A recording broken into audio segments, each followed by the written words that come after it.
Boa noite.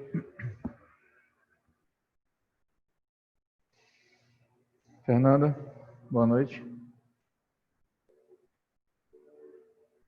Boa noite, professor. Está escutando claramente? Estou escutando, sim, professor.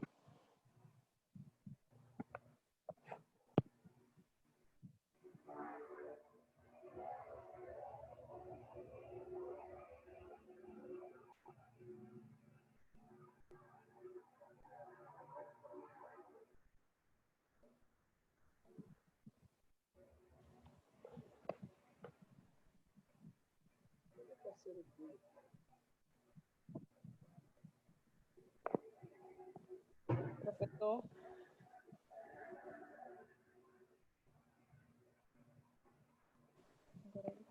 Professor. Oi? Diga. Vou mandar o link lá da aula no grupo que eles estão pedindo.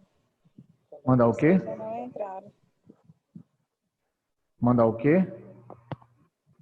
Mas eu não vou, tá escroto.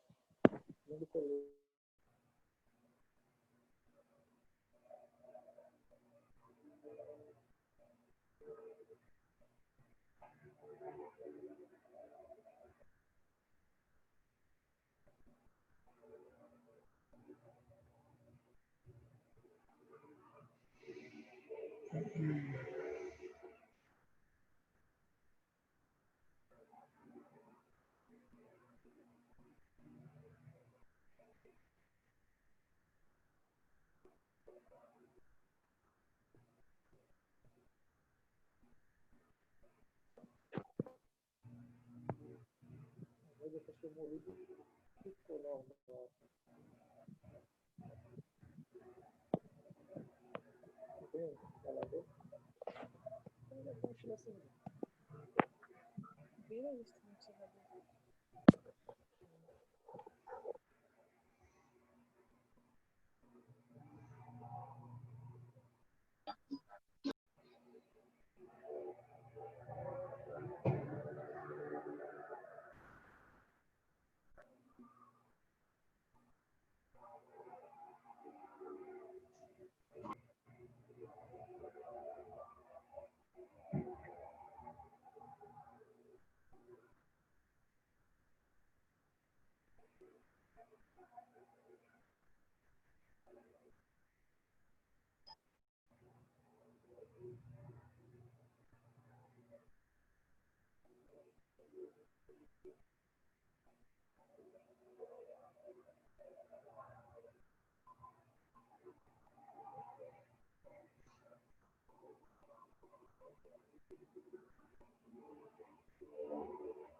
Boa noite.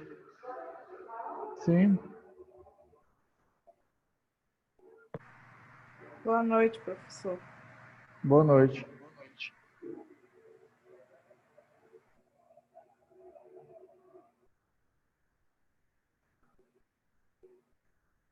Você pode apagar a luz para mim, por favor? Você pode apagar a luz para mim, por favor? É, porque senão você não vai conseguir ver bem a projeção aqui.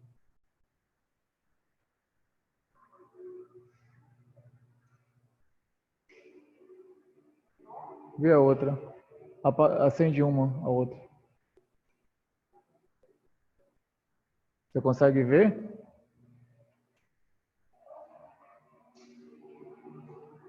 Eu acho que dá, né? Só vou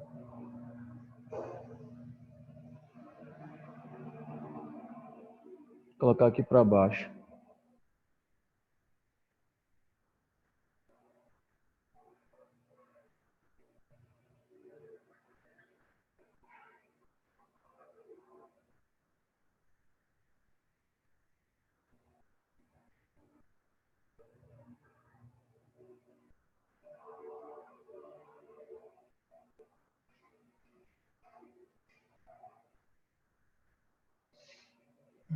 Você já me conhece? Já? Você era da manhã? Ah, tá.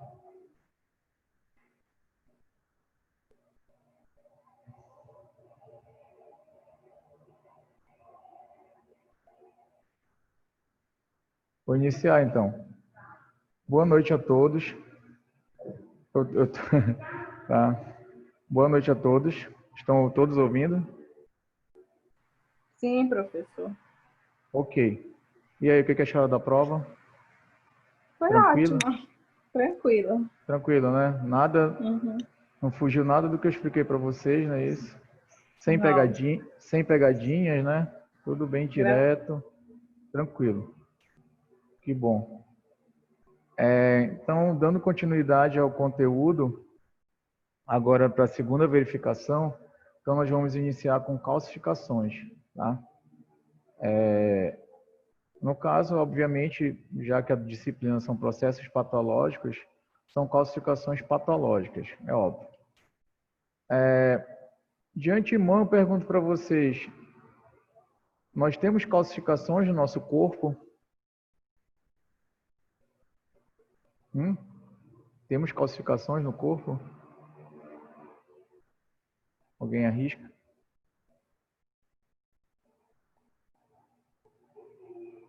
Sim, né? Ossos e dentes, né? Ossos e dentes são calcificações fisiológicas, não é isso? Beleza. Entretanto, o que nós vamos ver na aula de hoje é uma calcificação patológica, ou seja, é uma calcificação que a gente chama de ectópica. Ectópica é algo que é fora do seu local habitual, tá? É igual uma gravidez ectópica, por exemplo, fora do útero, né? Então, o local habitual é o útero, fora do útero é uma gravidez ectópica. Então, nós vamos ver uma calcificação patológica ectópica, né? Caracterizada pela deposição de sais de cálcio em locais normalmente não calcificados. Tá? Então, onde ocorrer calcificação que não seja dente, que não seja osso, então nós vamos dizer que é uma calcificação patológica, qualquer outro tipo de tecido. Tá?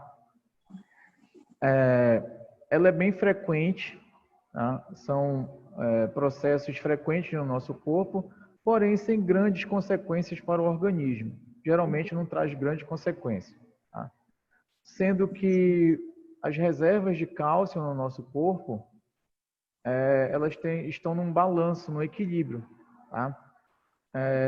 Que eu coloquei aqui, é um balanço bem delicado dos níveis plasmáticos.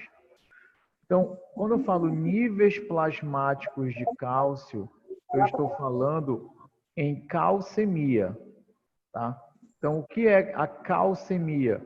São os níveis de cálcio no nosso plasma.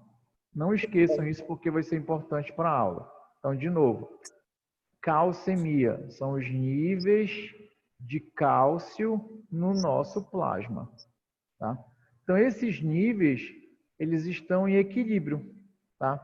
A partir do momento que ocorre um pequeno desequilíbrio, nós vamos ter uma precipitação de sais de cálcio. Então, a concentração de cálcio que circula no nosso sangue, que está ali no nosso corpo, é uma concentração que já está próxima da saturação, tá? Então, por isso, um pequeno desequilíbrio ocorre, obviamente, uma saturação.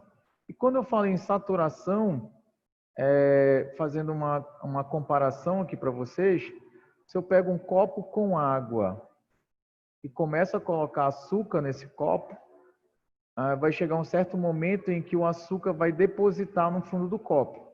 Não é isso? Por quê? Porque a água atingiu o seu ponto de saturação. Tá? Então, a água, que é o solvente, saturou em relação ao soluto, tá? Que é, no caso, um açúcar, por exemplo. O que isso tem a ver com calcificações patológicas? Como eu falei para vocês, nós temos uma concentração ideal de cálcio que circula no nosso sangue, no plasma.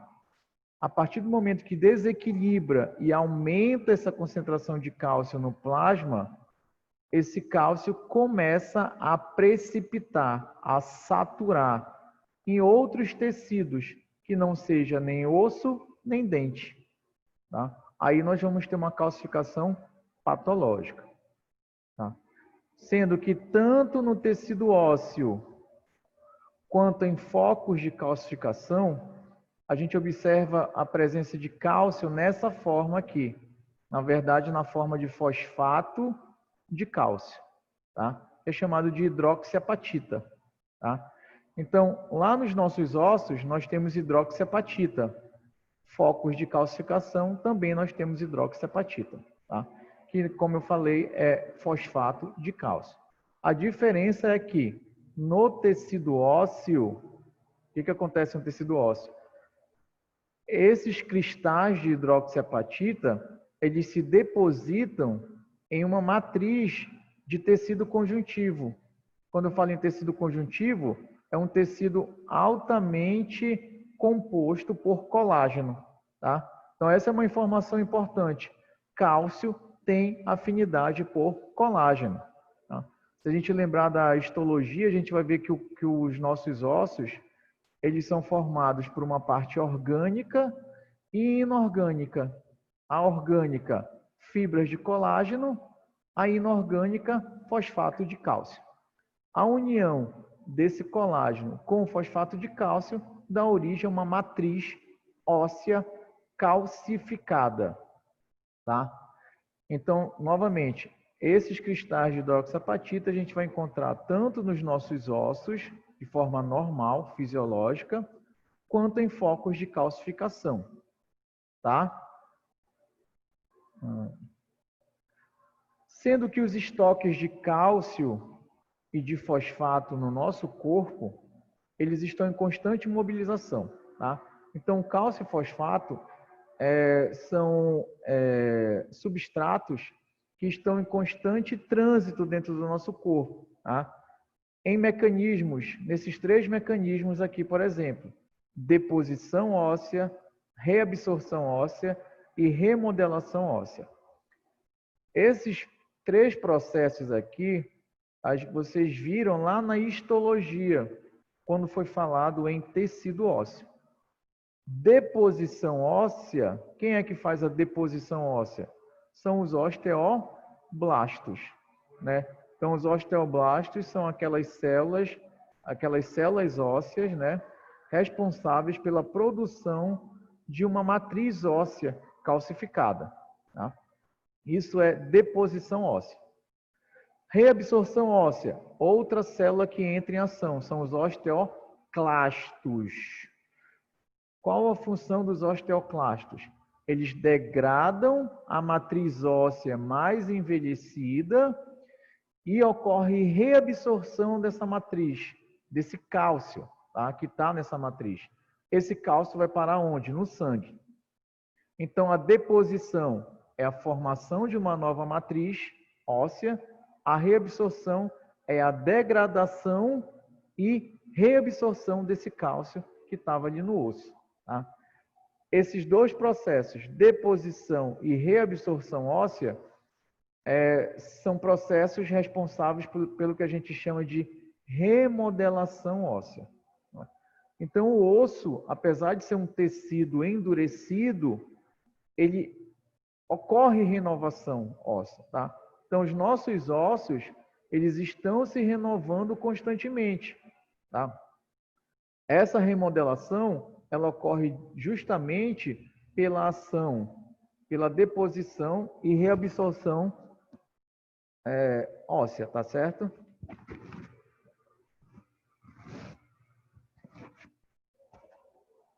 Ok, pessoal? Então, nesses processos de deposição e reabsorção, ocorre o trânsito, tá? Ocorre mobilização, tanto de cálcio quanto de fosfato. Tá? Então, esses processos de formação de uma nova matriz óssea, de reabsorção de uma matriz mais envelhecida, depende da mobilização desse cálcio e desse fosfato que está estocado no nosso corpo. Tá? Parte também desse cálcio, desse fosfato, vai ser absorvido lá no nosso intestino. Tá? Então, por exemplo, um alimento rico em cálcio, esse cálcio será absorvido lá no nosso intestino, tá certo? Bem como uma parte também desses estoques de cálcio e de fosfato será excretado na urina. Então, vejam, isso que eu quero dizer com constante mobilização. Tá? Uma parte é responsável pela deposição óssea, uma parte pela reabsorção, uma parte vai ser absorvida e uma parte vai ser excretada. Tá? Estão entendendo até aí? Tranquilo ou está difícil? Está tranquilo? Tá tranquilo. Tá tranquilo. Beleza. Aqui alguns dados, né? Então, o corpo humano de um adulto, estima-se que nós temos de 1 a 2 quilos de cálcio, tá? Sendo que, olha só, é óbvio, né? A maior parte desse cálcio, ele está no esqueleto, no nosso esqueleto e nos dentes, tá? Mas lembra também que a gente encontra cálcio onde? No meio extracelular e cálcio intracelular, né? Lembra que tem aquela bomba de cálcio que fica controlando a entrada e saída de cálcio.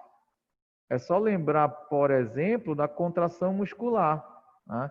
O músculo, para contrair, ele depende do quê? De cálcio, dos reservatórios de cálcio, certo? Como eu disse, esse cálcio está na forma de fosfato básico de cálcio, também conhecido como hidroxiapatita. Tá? Então, todo dia, estima-se que que ocorra cerca de 500 miligramas de cálcio que são mobilizados dos ossos. Tá?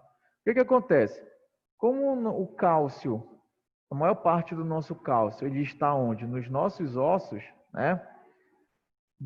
Quando necessita de cálcio no sangue, por exemplo, onde que vai ocorrer a retirada de cálcio? Da onde esse cálcio será mobilizado para entrar no sangue? Tá? Dos ossos, não é isso? Isso é o que a gente chama de osteólise osteocítica. Tá? Então, osteólise, lise, degradação, ósteo, osso. Tá? Então, na osteólise osteocítica, ocorre justamente a mobilização de cálcio dos ossos. Tá certo? Numa dieta normal, estima-se que nós temos de 600 a 1000 miligramas, tá? Sendo que a maior parte desse cálcio vai ser excretada, tá? Pelo tubo intestinal, tá? Ou mesmo pelos rins. Esse slide aqui está mostrando esse trânsito do cálcio, tá? Então, nós temos aqui a dieta, tá? Uma dieta normal, estima-se que temos de 600 a 1000 miligramas de cálcio, tá? Então, uma dieta normal de cálcio por dia. Esse cálcio será absorvido a nível intestinal, tá? E o cálcio que será absorvido no intestino, ele vai ser deslocado para onde? Para o plasma.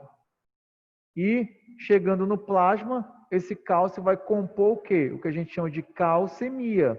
Eu falei ainda há pouco para vocês. Novamente, o que é a calcemia? Níveis de cálcio do nosso plasma, tá? Beleza. Uma vez que esse cálcio está no plasma, tá? Uma parte será excretada, tá? Uma parte será excretada ou pelas fezes ou pela urina, tá? E uma parte do cálcio plasmático, pelo processo de aposição óssea, será deslocado para os ossos, tá? E quando diminui o nível de cálcio no plasma, retira-se o cálcio dos ossos e volta para o plasma. Então, veja, fica nesse ciclo, ó. Então, a gente se alimenta, a absorção de cálcio vai para os ossos. Se precisar de cálcio no sangue, retira dos ossos e vai para o sangue, tá? Agora, se o cálcio que está presente no plasma, tá? Ou seja, o cálcio que forma a calcemia, né? Concentração de cálcio plasmático, se esse cálcio ele começa a se depositar em tecidos não osteoides, então tecido não osteoide, osso e dente, tá? Melhor dizendo, um tecido osteoide, osso e dente, tá? Então, a partir do momento que esse cálcio começa a se depositar em tecidos não osteoides, nós vamos ter uma calcificação patológica, tá? Aí nós vamos ver dois tipos de calcificação patológica, tá? A calcificação metastática, tá? Que ela ocorre em tecidos sadios, e a calcificação distrófica, que ela ocorre em tecidos que sofreram alguma lesão. Pergunto para vocês, deu para entender aqui essa explicação? Deu?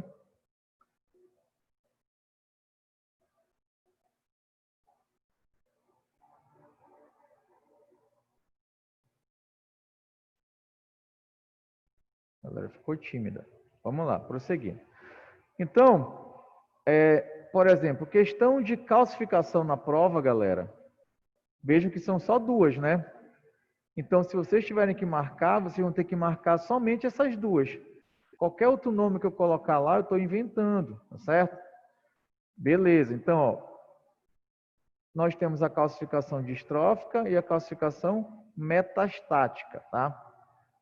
Três características vão diferenciar uma da outra. Isso que é importante. Novamente, três características que irão diferenciar um tipo do outro. Que características são essas? Vamos começar pela distrófica, tá? Então, a calcificação distrófica, a primeira informação foi dada no slide anterior, tá? Que ela ocorre em tecidos que sofreram o quê? Lesão. Então, essa é a primeira característica da calcificação distrófica. Ela ocorre em tecidos lesados.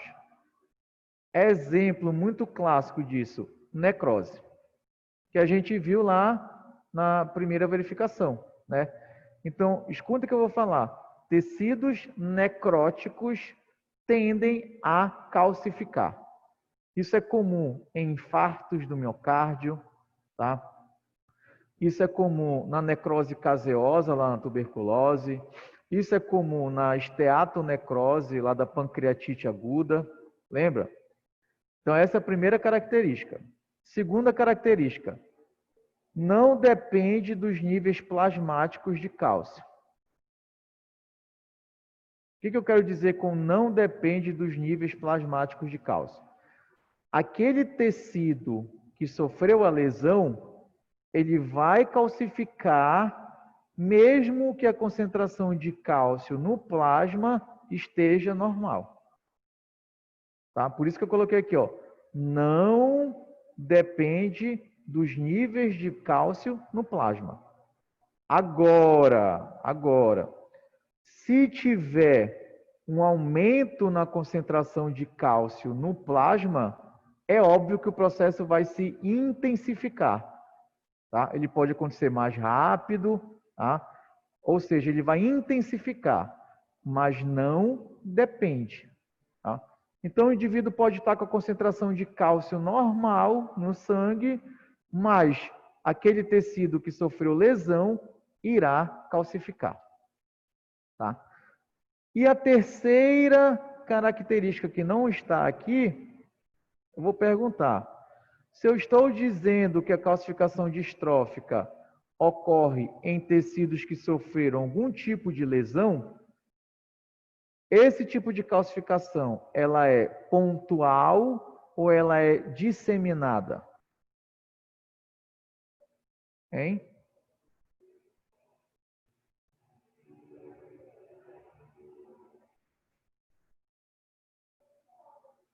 Seria Exatamente. pontual, professor? Exatamente. Aplausos para quem falou online e para quem falou aqui na sala. Exatamente isso. Pontual. Se é somente no local que tem a lesão, então é algo pontual e não disseminado. Então são essas as três características da calcificação distrófica. Tecidos lesados, não depende dos níveis plasmáticos de cálcio e ocorre de forma pontual. Tá? Agora, a metastática. Ela ocorre em tecidos normais, tá? Então, o tecido está normal, então, por exemplo, lá, pulmão, rim, tá? Tá pâncreas, está normal, tá? Entretanto, ele começa a calcificar. Por que que começa a calcificar mesmo o tecido estando normal? Porque para ocorrer calcificação metastática, obrigatoriamente nós temos que ter uma hipercalcemia. Hiper, vocês já sabem o que é, né? Excesso. Calcemia, cálcio no plasma. Então, a hipercalcemia, galera, é o excesso de cálcio plasmático. Aí o raciocínio é igual aquele que eu falei ainda há pouco, do copo com água e eu vou colocando açúcar, tá? Como está em excesso o cálcio no sangue, esse excesso começa a precipitar, tá? Em vários tecidos, mesmo esse tecido estando normal, tá? Aí eu pergunto, por essa explicação, a calcificação metastática, ela é pontual, como a distrófica, ou ela é mais disseminada? Disseminada. Exatamente, muito bem, disseminada. Então, essa é a terceira característica da metastática. Ela é disseminada. Pergunto para vocês, ficou claro a diferença nessas três características da distrófica e metastática?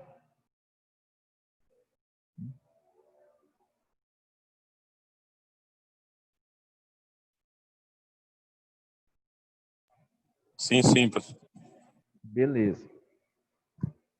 Então, vamos mergulhar um pouquinho mais na distrófica. Então, calcificação distrófica. Causas, tá? O que pode levar a uma calcificação distrófica? Tá? Aumento da alcalinidade local, tá? O tecido, ó, escuta o que eu vou falar, o tecido necrótico, por exemplo, ele tende a ficar mais alcalino. Como ele fica mais alcalino, o cálcio ele não se dissolve ali naquele tecido, ele precipita, tá? Então, olha só o que está falando aqui. Tecidos degenerados ou necróticos provocam diminuição da solubilidade do carbonato de cálcio, que menos solúvel precipita-se facilmente nos tecidos. Isso aqui já é química, né, galera? Se não é solúvel, ele não mistura. Se não mistura, precipita. Não é isso?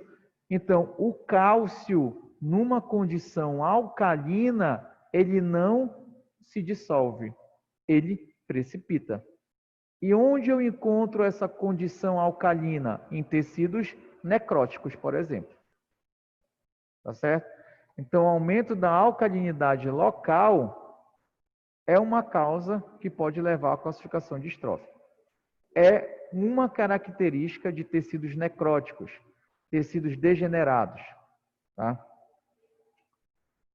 Outra explicação para a calcificação distrófica é o aumento da fosfatase alcalina. Essa enzima aqui, fosfatase alcalina, ela é responsável pelo processo normal de calcificação dos nossos ossos, tá? Então, ela é comumente observada nos processos normais de calcificação. Então, os nossos ossos, aquele processo, por exemplo, que eu falei de deposição óssea, que é a formação de uma nova matriz óssea, esse processo depende dessa enzima, a fosfatase alcalina, tá? Só que tecidos que sofreram lesão, tecidos necróticos, ocorre um aumento na produção dessa enzima. Aí o raciocínio é lógico. Se aumenta a fosfatase alcalina, vai aumentar a precipitação de cálcio no local, no tecido necrosado, por exemplo. Tá? É o que está falando aqui. Tecidos lesados, ocorre aumento da liberação.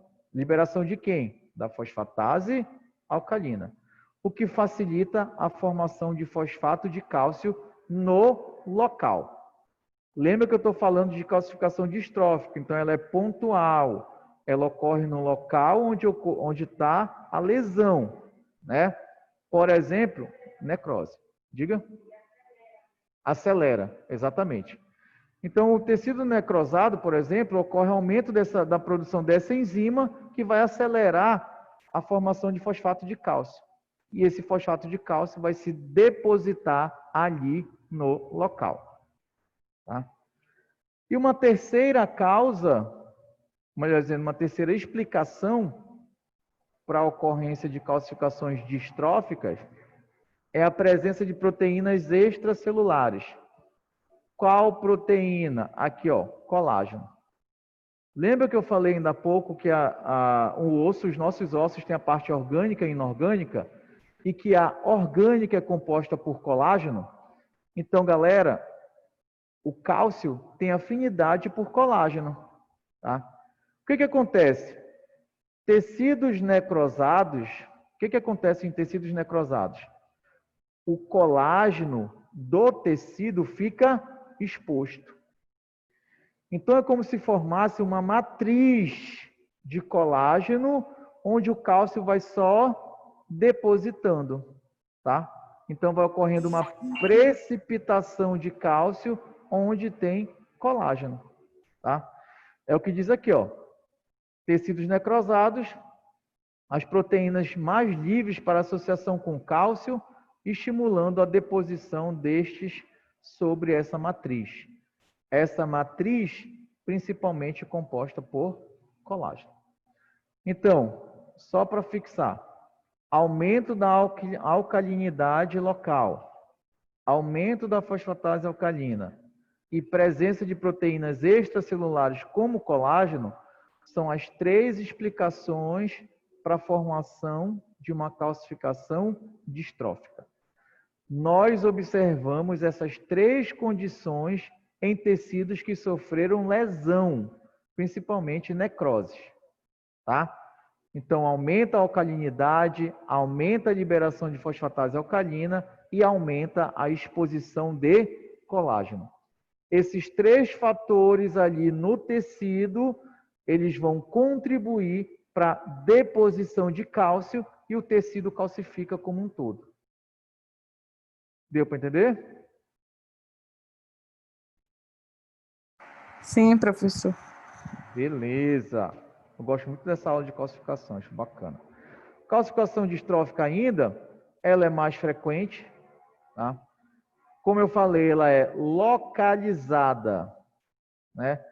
E o que eu cobro na prova? São os exemplos, vocês sabem disso, né? Então, eu falo sobre o conceito e mostro os exemplos, tá? Necroses. Necrose caseosa, que vocês já viram comigo lá na tuberculose. Necrose coagulativa em infartos.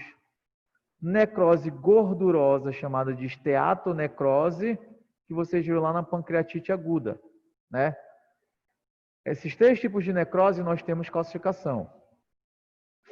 Outros exemplos, tecido conjuntivo fibroso e alinizado. Olha só, olha a dica, veja como é simples. Lembra da histologia. Quando eu falo em tecido conjuntivo, galera, tem que logo lembrar em colágeno, de colágeno. Tá? Tecido conjuntivo é um tecido rico em fibras de colágeno.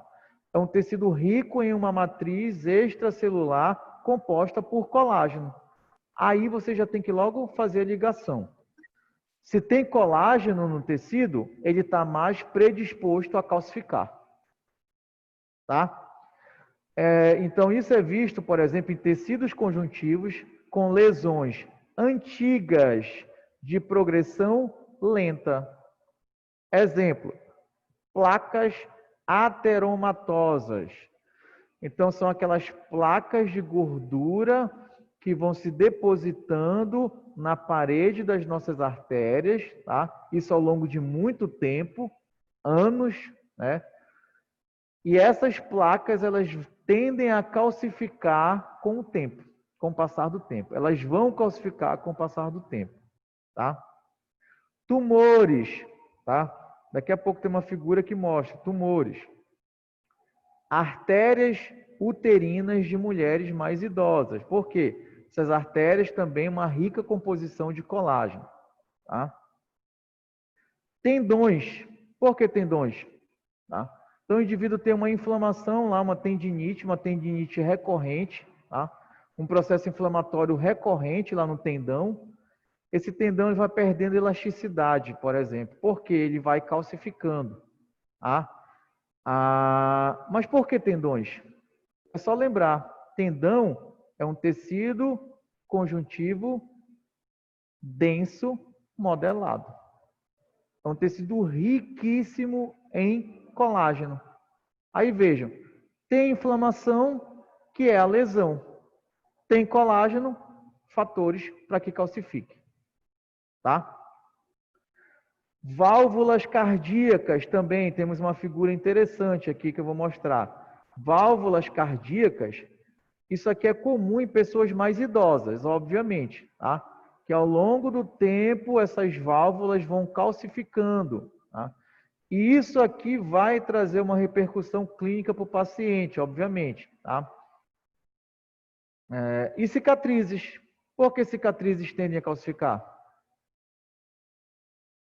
O que é uma cicatriz?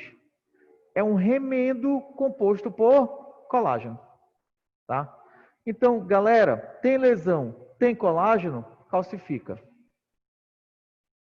Deu para entender ou eu compliquei a cabeça de vocês? Deu sim, show. Beleza.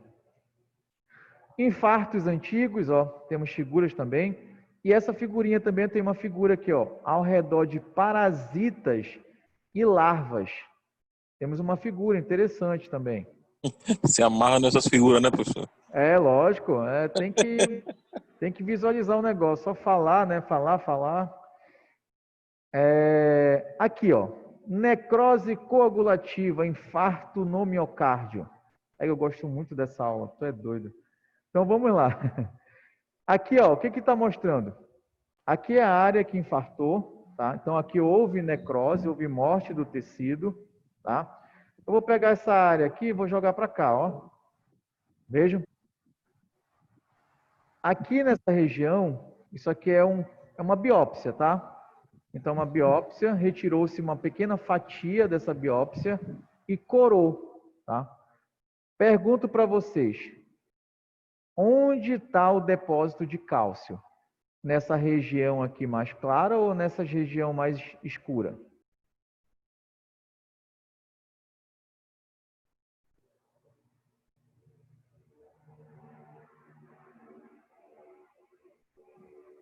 Vixe, seria na clara? Não. Ó, aqui, ó, na parte mais escura, tá? Por que, professor? O corante, então, o corante utilizado aqui, porque, ó, se a gente pegar esse tecido e não corar, não utilizar um corante específico para cálcio, a gente não vai conseguir diferenciar, tá?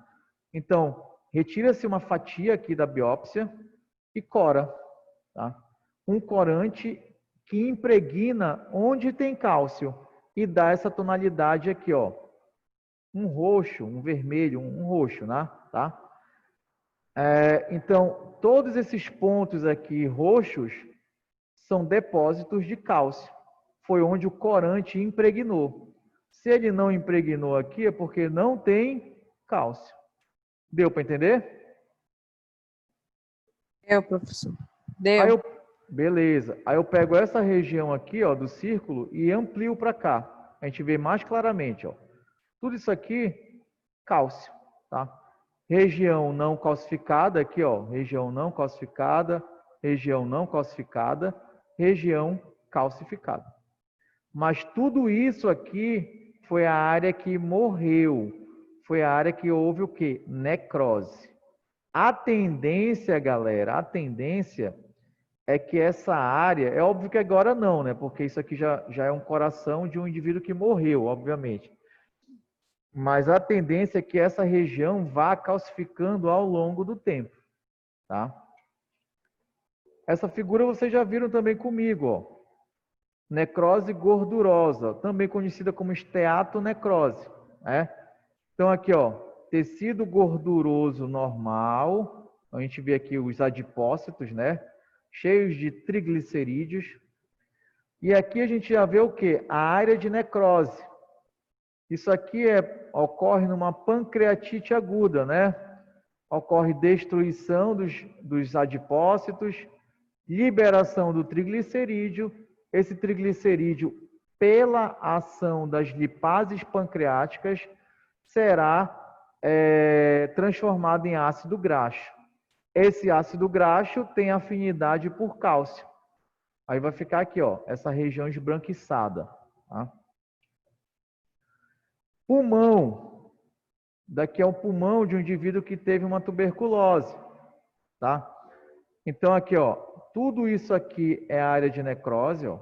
Tudo isso é área de necrose caseosa. E novamente, ó, pontos de calcificação, ó. Calcificação, calcificação, calcificação. Tá? Então vai ter essa tonalidade, é um roxo, não é isso? Aí aquela brincadeirinha que eu gosto, isso aqui é um microscópico, né? Lá na intimidade no tecido, a gente consegue observar através de um microscópio óptico, tá? E aqui é o macroscópico. Isso aqui não parece, mas é um pulmão, tá? Então a gente observa bem aqui, ó, na parte apical do pulmão, um nódulo. Esse nódulo, ele está petrificado, tá certo? Ele está calcificado. É chamado de nódulo de Poole, tá? Então aqui houve uma necrose caseosa, é área de necrose caseosa, tá? Forma esse nódulo, ele calcifica. Tumores, tá? Por exemplo, em mulheres, tumores mamários, adenocarcinomas. Adenocarcinomas, por exemplo, eles têm uma predisposição a ocorrer calcificação, tá? Não sei se vocês vão conseguir. Você aqui, como é seu nome? Vânia? Ana. A Ana eu acho que não vai ver direito, mas aqui entre essas duas setas tem uma linha branca, bem aqui, ó. Tá? Essa linha branca eu vou aumentar para cá. Aqui, ó. Estão vendo? Tá vendo? Tá? Isso aqui, se eu não estou enganado, é um adenocarcinoma ductal. Cadê?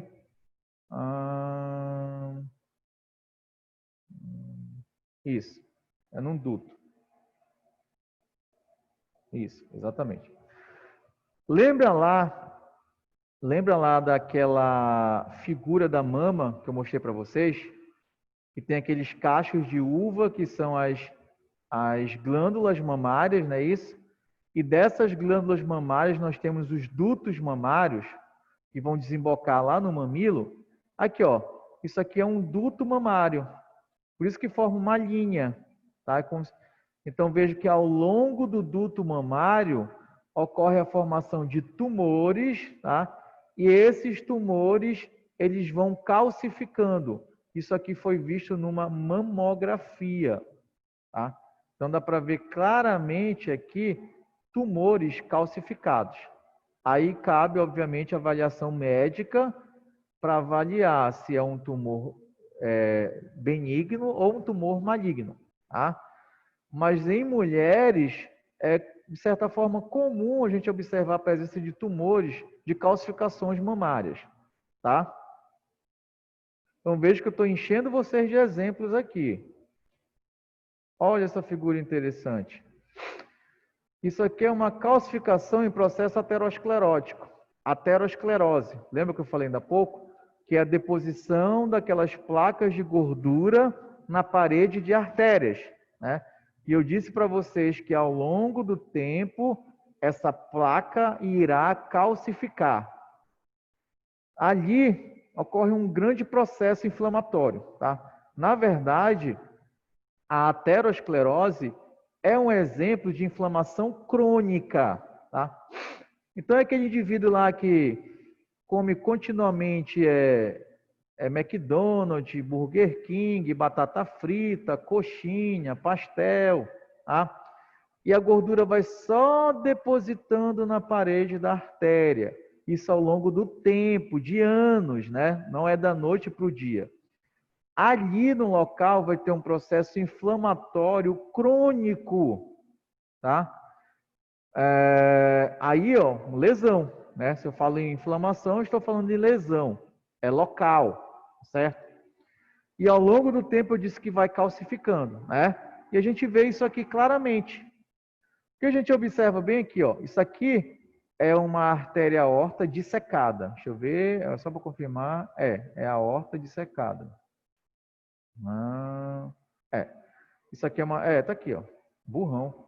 Bem aqui, ó. A artéria aorta, tá? Essa artéria aorta foi dissecada. E vejam que aqui nós temos uma pinça, né? E olha o que tem aqui na ponta da pinça. Isso aqui é uma placa, galera. Isso aqui é uma placa de ateroma calcificada. Tá? Isso aqui são vários anos para ocorrer a formação dessa placa calcificada. Isso aqui pode pode contribuir, por exemplo, para processos de trombose, tá? Aumento da pressão local, tá? Isso pode contribuir também para o rompimento da artéria, que é algo bem mais grave, tá? Por quê? Porque a artéria vai perder a sua elasticidade. Como ali no local vai calcificar, ela perde essa elasticidade e pela pressão ela pode romper, que vai ser algo bem mais danoso para o indivíduo. Estão entendendo até aí? Sim, professor. Beleza. Aí aquela brincadeirinha que eu faço sempre, ó, o macroscópico, ó. Então, ó, a parede da artéria aqui e aqui o microscópico. Novamente, ó, pontos, vários pontos de calcificação. É lógico que isso aqui ao longo do tempo vai aumentando, aumentando, aumentando, tá? Então aqui são pequenos pontos, né? Mas ao longo do tempo tende a ocupar boa parte da parede da aorta. Isso é aterosclerose. Olha essa figurinha interessante aqui. Ovo calcificado de Schistosoma mansoni, tá? É um parasita, né? Causador da esquistossomose. Olha como é interessante aqui. A gente observa aqui a presença de 2 ovos que foram calcificados, tá? Aqui um ovo, ou melhor dizendo, aqui 2 ovos necróticos, tá? E aqui já é um ovo em calcificação. Aí eu pergunto para vocês, a natureza ela é muito sábia. Ela não faz as coisas à toa, tá? Por que isso acontece? Por que tem lá um ovo de Schistosoma mansoni, ele necrosa e depois calcifica? Qual a função disso? Qual o objetivo?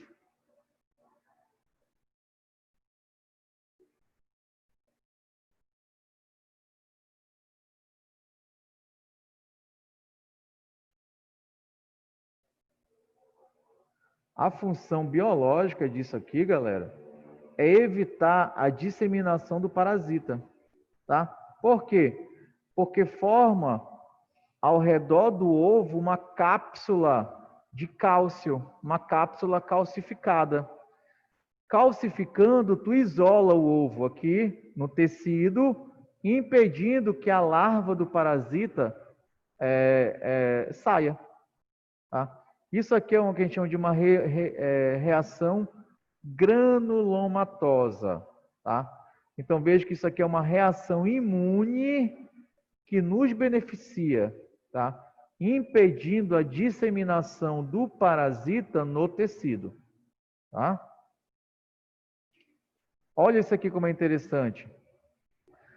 Isso aqui foi um relato de caso. Foi um artigo de 2007. Se vocês quiserem, vocês podem consultar. Ele é bem facinho de entender. Eles, acho que parece que foi, se eu não estou enganado, foi a primeira vez que eles identificaram esquistossomose na vesícula seminal, tá? Lá na vesícula seminal, responsável pela produção do sêmen, né? Olha só aqui, ó. Vesícula seminal com ovos calcificados. Não me perguntem como esses ovos foram parar lá, mas eles identificaram, tá? Então, vários ovos aqui, ó, calcificados. Como eu falei, isso é bom, porque impede a disseminação do parasita, tá? Olha essa figura interessante. Calcificação distrófica na válvula aórtica. Isso aqui é a aorta, né? Olha lá a anatomia. Então, a aorta. E veja que a aorta ela é composta por válvulas, tá?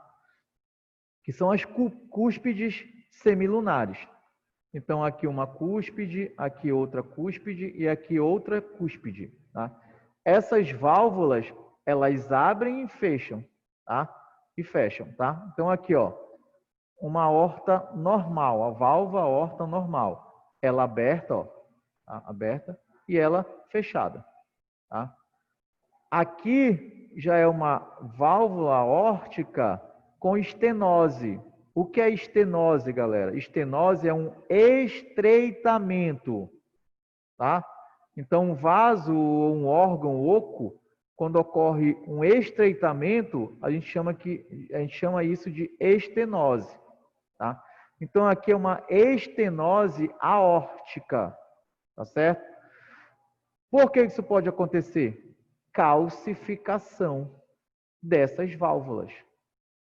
É óbvio que isso aqui não ocorre, ou dificilmente ocorre numa pessoa mais nova, tá? Isso aqui é uma pessoa bem mais idosa, tá? Então, o cálcio, ó, a gente pode ver claramente aqui, ó, depósitos grotescos de cálcio, ó. Cálcio, cálcio, cálcio, cálcio, cálcio, tá? Nessas válvulas. Conforme o cálcio vai se depositando nessas válvulas, vejam que o processo de abertura da aorta e fechamento da aorta não ocorre de forma satisfatória. Isso pode levar, por exemplo, a arritmias cardíacas, tá? Então, o que a gente vê aqui, ó? As cúspides semilunares, 1, 2, 3, tá?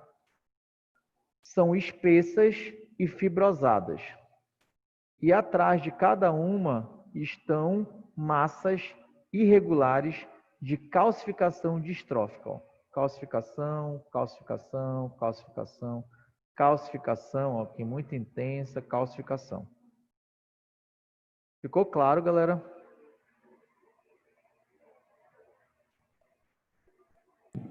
Sim, sim. Beleza. Isso aqui que também é muito interessante, não sei se vocês já escutaram falar, chamado de litopédio, tá? Então, olha o que está falando aqui, uma gravidez abdominal calcificada, tá? Então, o feto, após dissecação da membrana calcificada, tá? Então, o que ele diz aqui? Que a membrana que envolve o feto... Sim, professor. O que tem? Sim o quê? Sim o quê? Alguém falou sim, professor? Acho que foi atrasado. Acho que a internet está com retardo dela. Ah, acho que é. Então, o que a gente observa aqui? Que eles dissecaram a membrana que envolve o feto, tá? Isso aqui é um caso muito interessante que eu tirei de um artigo, é um relato de caso. O que diz?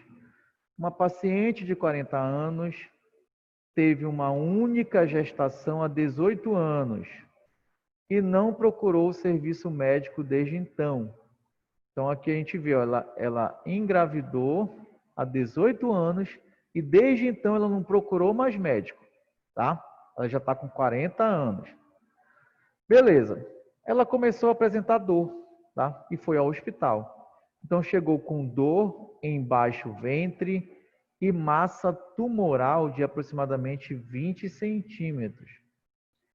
Os exames complementares, radiografia abdominal, ecografia e tomografia computadorizada, evidenciaram gestação de aproximadamente 31 semanas extrauterina. Então, essa senhora, há 18 anos, ela teve uma gravidez ectópica. Tá? O feto morreu e o nosso organismo ele não consegue expulsar. Tá? O nosso, quando eu digo, no caso, as mulheres, não consegue expulsar esse feto. Tá? Aí, o que a natureza faz sabiamente? Ela calcifica, ela envolve esse feto por uma membrana de cálcio, tá? Qual o objetivo? Evitar que ocorra o quê? Uma resposta imune contra esse tecido necrótico, morto, que está ali na mãe. Veja como isso é muito... A natureza, eu sou muito fã, ela é muito sábia, tá? Então, para evitar uma consequência pior para a mulher, envolve por cálcio, esse cálcio ele será inerte ao nosso sistema imunológico que não vai montar uma resposta, tá? Aí beleza, foi feita uma laparotomia com extração do feto. O feto estava em bom estado de conservação. Estava em bom estado de conservação porque ele tinha uma membrana calcificada, tá? Isso é chamado de litopédio, tá? Então, o que é o litopédio? É a morte fetal intraútero seguida de saponificação e calcificação. Pode ser absorvido pelo irmão gêmeo, gerando um fetus in fetus. Isso aqui, ó, o fetus in fetus, é um processo ainda mais difícil de acontecer. É quando a mãezinha lá, ela vai ter gêmeos, tá? Então são produzidos 2 embriões. 2 embriões são produzidos, tá? Esses embriões, eles vão se implantar na parede do útero, no endométrio. Mas o que acontece? Esses embriões, eles se implantam muito próximo um do outro. Essa implantação é muito próxima. Conforme ele vai se desenvolvendo, um embrião envolve o outro. Tá? Isso é muito raro de acontecer. Isso é chamado de fetus in fetus. Tá? Então, é quando um feto de um irmão gêmeo fica dentro do feto do outro irmão gêmeo. Tá? É um fenômeno raro, com menos de 300 casos descritos na literatura. Então, veja como é muito raro. Então, o que acontece? Um embrião ele se desenvolve normalmente e o outro embrião fica internalizado. Tá? A parte que fica internalizada, ela tende a calcificar. Eu sempre comento esse caso, acho que tem uns 6 ou 7 anos atrás, lá na Indonésia ou Índia, repercutiu no jornal justamente uma criança que ela tinha um braço na região abdominal. Tá? Então esse braço ficava exposto. E isso, obviamente, esteticamente é horrível para uma criança, para qualquer pessoa, né? Aí eu lembro que uma junta médica se uniu, né, já que a criança não tinha condição, se uniu e retirou, fez a cirurgia de retirada desse feto. que estava internalizado. Tá? Então, vejam, isso é o que a gente chama de fetos e infetos. Tá? Deu para entender o que é o litopédio, que é essa calcificação de um feto morto? Sim, sim. Beleza. Aí aqui um exemplo, ó. Se vocês colocarem no Google, tem vários exemplos. Dessa senhora é muito... Opa, foi mal. Dessa senhora é mais interessante ainda o processo, por quê? Porque é uma senhora de 92 anos que deu à luz, né? Esse deu à luz entre aspas, a um feto de 60 anos. Então, galera, ela engravidou com 32 anos, tá? E desde então, esse feto ficou ali dentro dela, tá? Então, é um feto de 60 anos. Então, vejam a aparência desse feto. Ele está extremamente calcificado, está petrificado. Tá? E vejam aqui, ó, a protuberância na barriga dessa senhora. Tá? Lendo aqui um pouco a reportagem, então este caso pode parecer estranho e irreal, mas é totalmente verídico. Uma idosa chinesa com 92 anos deu à luz a um litopédio, foi o que eu falei ainda há pouco, né? Conhecido também como esse nome aqui, lito quer dizer pedra e pedo, criança. Então é uma criança de pedra, porque é o aspecto que fica o feto, ele fica petrificado, tá? Aí ele fala aqui que são fenômenos bem raros, né? Aí, de acordo com o artigo da Journal, pouco mais de 250 casos de litopédio foram registrados até 1996. Sendo que desses casos que foram registrados, eles duram em média 22 anos. Tá? Então, cerca de 22 anos por aí, já é identificado, retira-se. Dessa senhora, como eu falei, é interessante porque chegou a 60 anos. Tá? Beleza, pessoal? Então, o litopédio também é um exemplo de calcificação distrófica. Então, vejam, galera, tudo que eu falei até agora, esses exemplos que eu dei para vocês, são exemplos de calcificação distrófica, tá? Lesão, pontual, e eu nem falei em hipercalcemia, tá? E já entrando na parte final da aula, nós temos aqui a calcificação metastática. Quais são as 3 características da metastática? Ela ocorre em tecido normal. Obrigatoriamente nós temos que ter uma hipercalcemia e ela é disseminada. Então ela pode ocorrer precipitação e deposição do cálcio lá no pulmão, rim, pâncreas, coração, tá? Esse conceito aqui de calcificação metastática indica que o cálcio reabsorvido do tecido ósseo, em condições patológicas, leva a depósitos em outros locais, caso não ocorra a excreção adequada do íon pelos rins. Tá? Esse aqui é o conceito de calcificação metastática. Tá? Então, o que acontece? Tu vais ter uma reabsorção de cálcio lá dos ossos, lembra? Degrada aquela matriz óssea mais envelhecida e reabsorve o cálcio. Onde vai parar esse cálcio? No sangue, para formar a calcemia. Tá? Beleza. Mas se essa reabsorção for muito intensa, tu vais ter muito cálcio no sangue. Ou seja, tu vais ter uma hipercalcemia, excesso de cálcio plasmático. Se está em excesso, desequilibra, não é isso? Esse excesso precipita em outros tecidos, tá?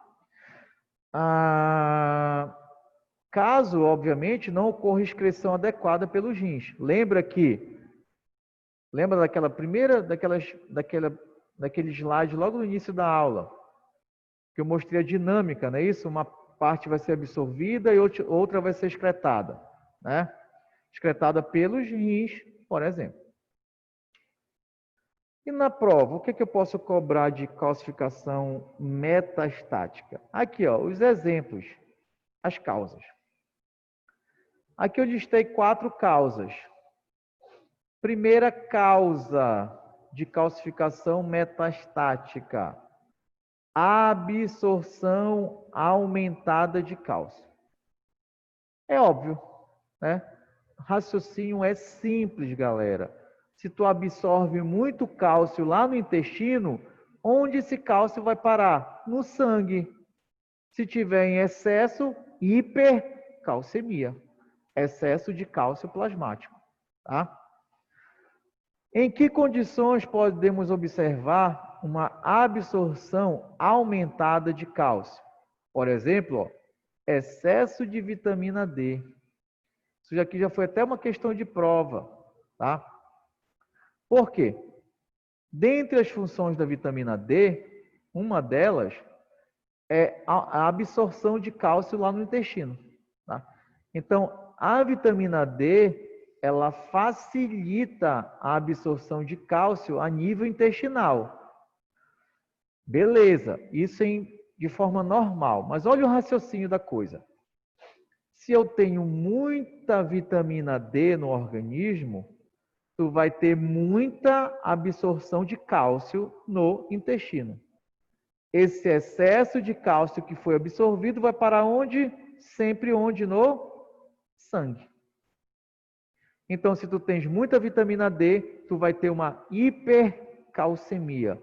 Se tem hipercalcemia, tens calcificação metastática. Na questão de prova que eu falei para vocês, eu retirei de um artigo que debatia justamente o excesso de vitamina D como causador de calcificações. Esse artigo é interessante porque ele discutia a manipulação de vitamina D. O que acontecia?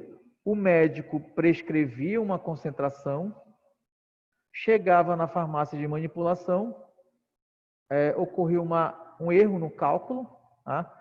E se tu pedia X, tinha 2X, 3X.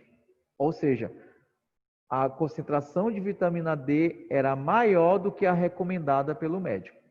Quando o paciente ingeria o medicamento, tu tinhas o quê? Excesso de vitamina D.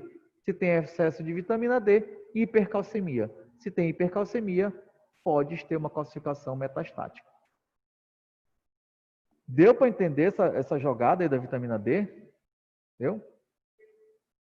Galera aqui do áudio? Sim, sim. Beleza. Ou hipercalcemia idiopática do lactente, que é uma síndrome aqui, ó, síndrome de Williams. Nessa síndrome, de forma idiopática, ou seja, não conhecida, a criança ela absorve muito cálcio. Se absorve muito cálcio, hipercalcemia. O trânsito é esse, galera. Não vão esquecer. O cálcio que tu absorves a nível intestinal vai parar no sangue, como qualquer outro nutriente que tu ingeres, tá? Beleza. Segunda causa de calcificação metastática: mobilização excessiva de cálcio dos ossos, tá? Lembra também daquele slide que eu disse para vocês que se cai o nível de cálcio no sangue, essa queda vai ser identificada pelo nosso sistema nervoso, tá? Que irá imediatamente aumentar a produção de um hormônio chamado de paratormônio. Aí o paratormônio vai retirar o cálcio dos ossos e vai jogar para o sangue para equilibrar. De novo, tem pouco cálcio no sangue, tá? Pouco cálcio no sangue. Essa queda será identificada e haverá um estímulo para a produção de paratormônio, o PTH.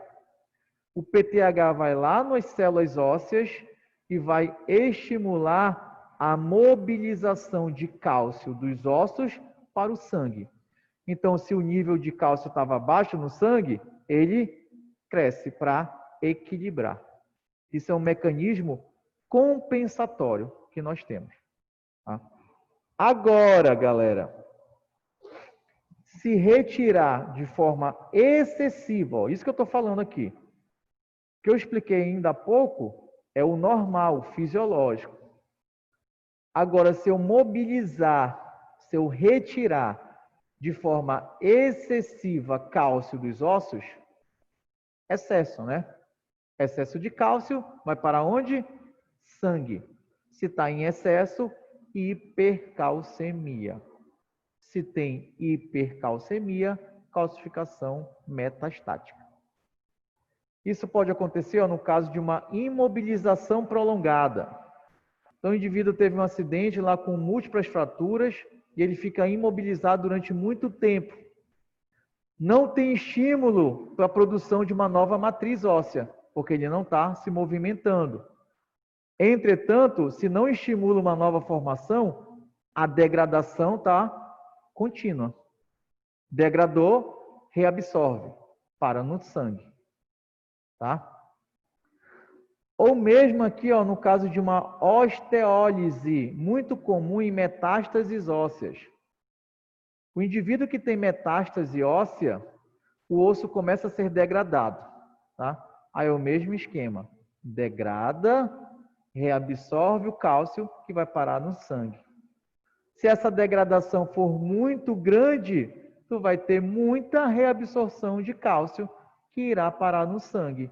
Aí tu vai ter uma hipercalcemia. Tá? Então vejam, galera, eu já falei aqui várias vezes nessa palavra, hipercalcemia. Então vejam que o que tem de comum em todas essas causas aqui? Todas elas vão levar a um aumento de cálcio no plasma, ou seja, hipercalcemia. Doença de Paget. Essa doença de Paget aqui, ela leva a grandes deformidades ósseas, tá? Então, as crianças ficam pequenas, com ossos deformados, tá? Dor excessiva. E na doença de Paget, os ossos ficam frágeis também. Por quê? Porque na doença de Paget ocorre uma intensa remodelação óssea. Aquele processo de forma uma nova matriz e degrada. Esse processo, galera, que ocorre em todos nós de uma forma ideal, normal, quem tem doença de Paget ocorre de uma forma acelerada. Então, ele produz muita matriz óssea e rapidamente essa matriz é degradada. E o cálcio vai ser o quê? Reabsorvido. Imaginem isso de forma muito intensa. Vai levar também a uma hipercalcemia. Tá? E a última causa aqui é o hiperparatireoidismo. Quem tem hiperparatireoidismo produz em excesso o paratormônio. E o que eu disse? Qual é a função do paratormônio? Ele vai retirar o cálcio dos ossos e jogar para o sangue. Mas se tu tem hiperparatireoidismo, tu tem muito paratormônio. Logo, tu vai retirar muito cálcio dos ossos e esse excesso vai parar no sangue. Parando no sangue, hipercalcemia. Deu para entender isso aí, galera?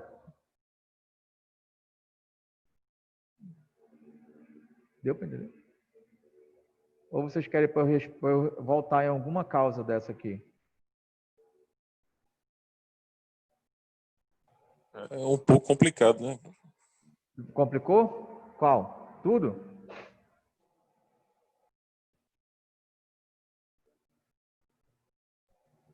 A mobilização excessiva de cálcio. Basicamente, ó, essas 4 causas aqui, o que elas têm em comum? A hipercalcemia, né? Excesso de cálcio no sangue. No caso aqui da mobilização excessiva de cálcio dos ossos, que é comum na imobilização prolongada ou na osteólise de uma metástase óssea, o que acontece? O cara que fica imobilizado muito tempo, ele não tem estímulo para produzir uma nova matriz óssea, tá? Os nossos ossos, eles estão se renovando. Apesar de ser um tecido endurecido, eles estão se renovando, tá? Como é que acontece? No processo que a gente chama de remodelação óssea.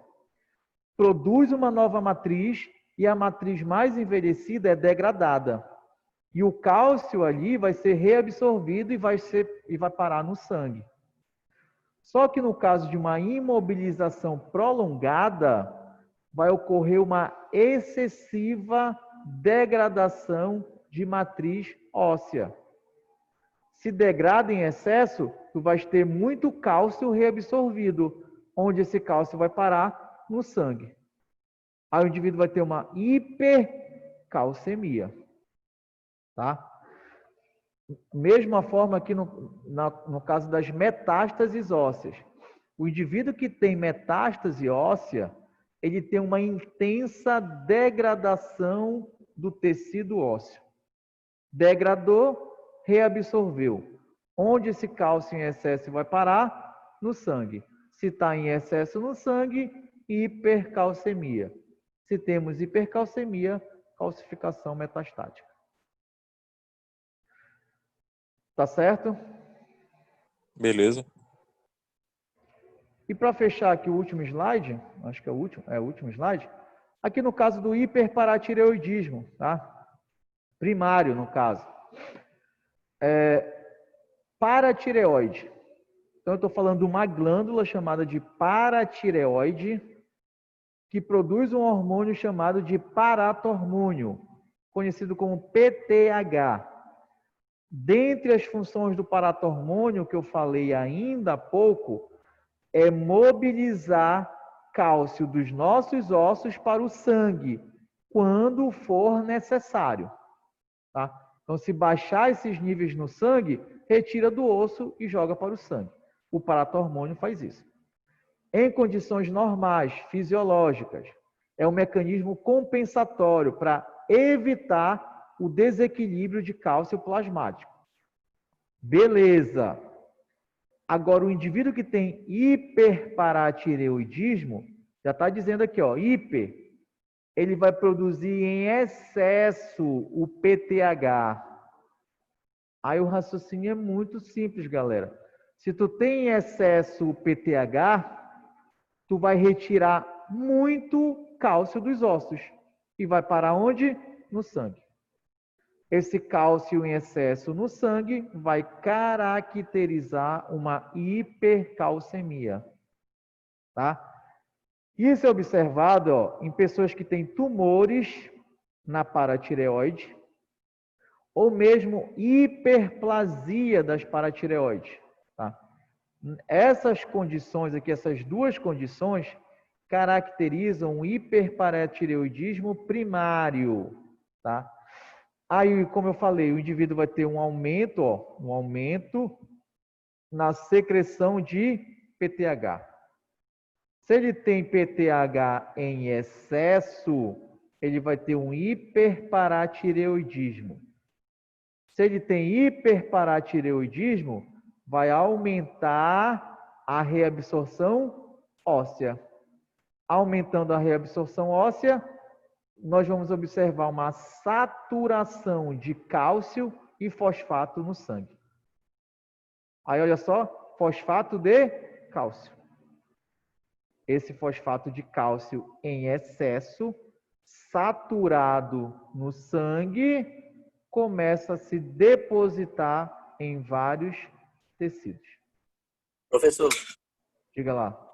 se vai para o sangue vai ser filtrado pelos rins, pelo né? Oi? Se vai para o sangue, vai ser filtrado pelos rins. Isso pode causar uma pedra nos rins, assim, no caso dessa? Isso pode ser uma causa, sim. Uma litíase renal, tá? Uma nefrolitíase, que a gente chama. Sim, pode ser uma causa, exatamente. Porque se está no sangue, exatamente como você falou, é a fisiologia aí, né? Esse Isso. sangue, se está em excesso ali no sangue, esse sangue vai passar pelos rins, vai ocorrer uma filtração, né? Que E- pode levar a um cálculo ali renal. Pode sim, tá? E isso já tem a ver com o hiperparatireoidismo secundário, que tem a ver com os rins.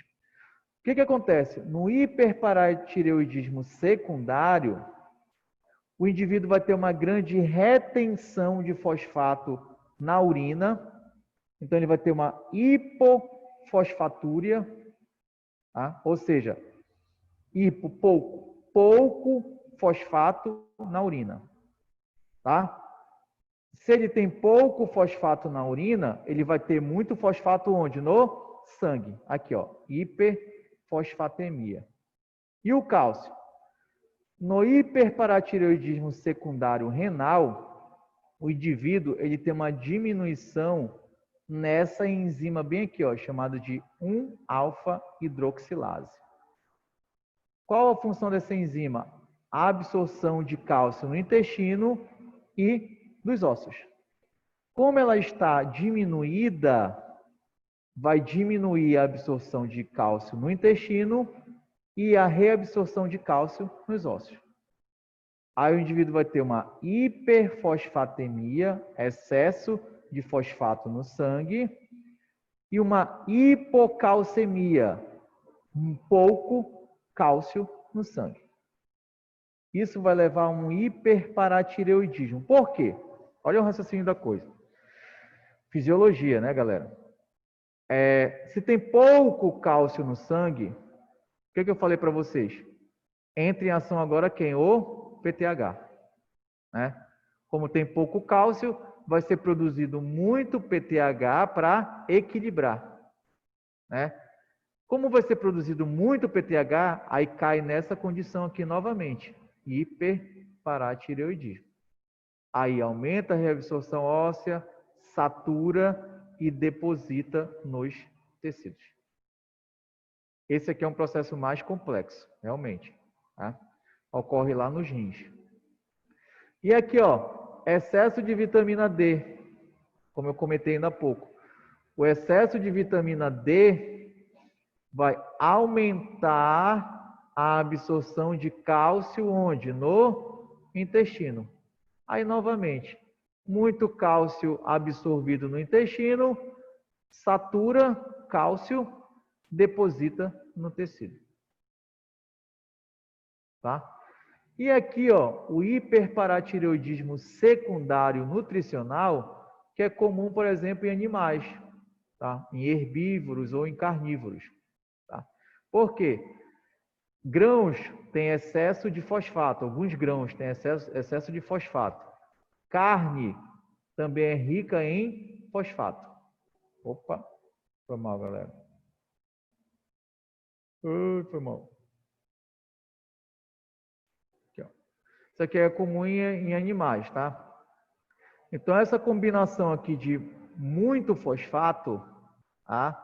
Vai levar novamente, ó, a essa mesma condição aqui, ó, de uma hiperfosfatemia, muito fosfato no sangue, e uma hipocalcemia, pouco cálcio no sangue. Aí, se tem pouco cálcio no sangue, produz quem? PTH. Se tiver em excesso, hiperparatireoidismo. E cai nessa via novamente. Tá? Beleza, galera, é isso. O que vocês acharam? Deu para entender a maior parte da aula? Foi muito escrota? Foi péssima? Críticas, sugestões?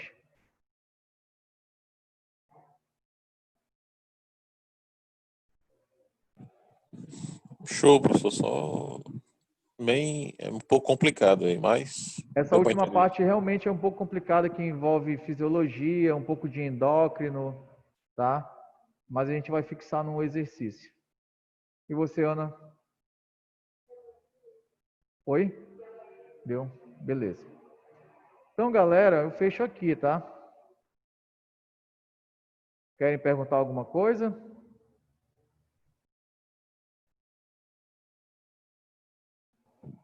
Não, não, tá show, professor. Obrigado. Então, boa noite a todos. Valeu pela presença. a gente se encontra em outro momento, tá certo? Valeu! Boa noite.